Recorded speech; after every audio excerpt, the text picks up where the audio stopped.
ವಣ್ಸೆಯಲ್ಲಿ ಹೊಲಿಗೆ ಕೇಂದ್ರ ನಡೆಸುತ್ತಿದ್ದ ಮಹಿಳೆಯರನ್ನ ನಾವು ಬೀದಿಗೆ ಹಾಕಿಲ್ಲ. ಜಿಲ್ಲಾ ಆರೋಗ್ಯಾಧಿಕಾರಿಯವರ ಜೊತೆ ಚರ್ಚಿಸಿ ಸ್ಥಳಾಂತರಗೊಂಡಿರುವ ಪ್ರಾಥಮಿಕ ಆರೋಗ್ಯ ಕೇಂದ್ರದ ಹಳೆಯ ಕಟ್ಟಡದಲ್ಲಿ ಕಾರ್ಯನಿರ್ವಹಿಸಲು ಅವಕಾಶ ಮಾಡಿಕೊಟ್ಟಿದ್ದೇವೆ ಎಂದು ಶಾಸಕ ಬಿಎಂ ಸುಕುಮಾರ್ ಶೆಟ್ಟಿ ಹೇಳಿದರು. ಚಿತ್ತೂರಿನಲ್ಲಿ ನಡೆಸಿದ ಪತ್ರಿಕಾಗೋಷ್ಠಿಯಲ್ಲಿ ಮಾತನಾಡಿದ ಅವರು, ಹೊಸ ನಾಡ ಕಚೇರಿ ಮಂಜೂರಾಗಿದ್ದು ಕಾಂಗ್ರೆಸ್ ಪಕ್ಷದ ದ್ವೇಷದ ರಾಜಕಾರಣದಿಂದ ತಡೆಯಾಜ್ಞೆ ತಂದು ಜನರಿಗೆ ಅನುಕೂಲವಾಗುವುದನ್ನು ತಪ್ಪಿಸಲಾಗಿದೆ.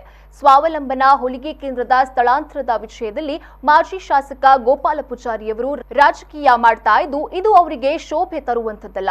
ಮುಂಬರುವ ಗ್ರಾಮ ಪಂಚಾಯತ್ ಚುನಾವಣೆಯ ದೃಷ್ಟಿಯಲ್ಲಿ ಈ ರಾಜಕೀಯ ನಡೀತಾ ಇದ್ದು ಈ ಬಾರಿ ವಣ್ಸೆಯಲ್ಲಿಯೂ ಬಿಜೆಪಿ ಪಕ್ಷದ ಬೆಂಬಲಿತರು ಅಧಿಕಾರಕ್ಕೆ ಬರಲಿದ್ದಾರೆ ಎಂದು ಹೇಳಿದರು.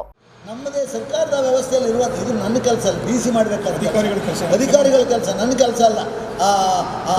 ಇದಕ್ಕೆ ಸಂಬಂಧ ಇಲ್ಲ, ಅದಕ್ಕೂ ನಮಗೂ ಸಂಬಂಧ ಇಲ್ಲ. ಅವ್ರು ಕೊಡಲೇಬೇಕಾದ್ರೆ ಮಸ್ಟ್ ಒಂದು ಸರ್ಕಾರಿ ಕಟ್ಟಡ ಖಾಲಿ ಇದ್ದರೆ ಅದನ್ನು ಕಾರ್ಯಕರ್ತರ ವ್ಯವಸ್ಥೆ ಜನರಿಗೆ ಉಪಯೋಗಕ್ಕೆ ಕೊಡಲೇಬೇಕಿತ್ತು. ಅದಕ್ಕೆ ನಾನು ಹೇಳಿದೆ CS ಬಿಟ್ಟು ಅದು ಕೊಟ್ಟು ಪರ್ಮಿಷನ್ ಆಯಿತು.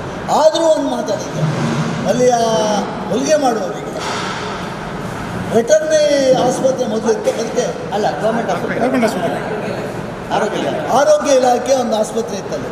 ಆರೋಗ್ಯ ಇಲಾಖೆ DHO ಹತ್ರ ಅದು ಲೆಟರ್ ತಗೊಂಡ್ಬಂದು ಅದನ್ನು ನಮಗೆ ಹ್ಯಾಂಡ್ ಓವರ್ ಮಾಡಿ ಅದನ್ನು ಹೊಲಿಗೆಯವ್ರಿಗೆ ಕೊಡಲಿಕ್ಕೆ ಅನುವು ಮಾಡಿಕೊಟ್ಟೆ. ಹೊಲಿಗೆಯವ್ರಿಗೆ ಅನುವು ಮಾಡಿಕೊಟ್ಟೆ, ನೀವು ಹೊಲಿಗೆ ಮಾಡ್ಕೊಳ್ಳಪ್ಪ ಅಂತ.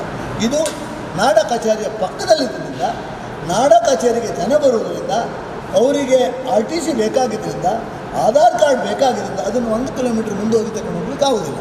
ಆ ಉದ್ದೇಶ ಹೊರತು ಇದರಲ್ಲಿ ಯಾವ ರಾಜಕೀಯ ಇಲ್ಲ. ಯಾವ ರಾಜಕೀಯಕ್ಕೂ ನಾನು ಈ ಚಿಲ್ಲಪಲ್ಲ ರಾಜಕೀಯ ಮಾಡೋದು ಸಣ್ಣ ಮನುಷ್ಯ ಅಲ್ರಿ, ಸಣ್ಣ ಮನುಷ್ಯ ಅಲ್ಲ.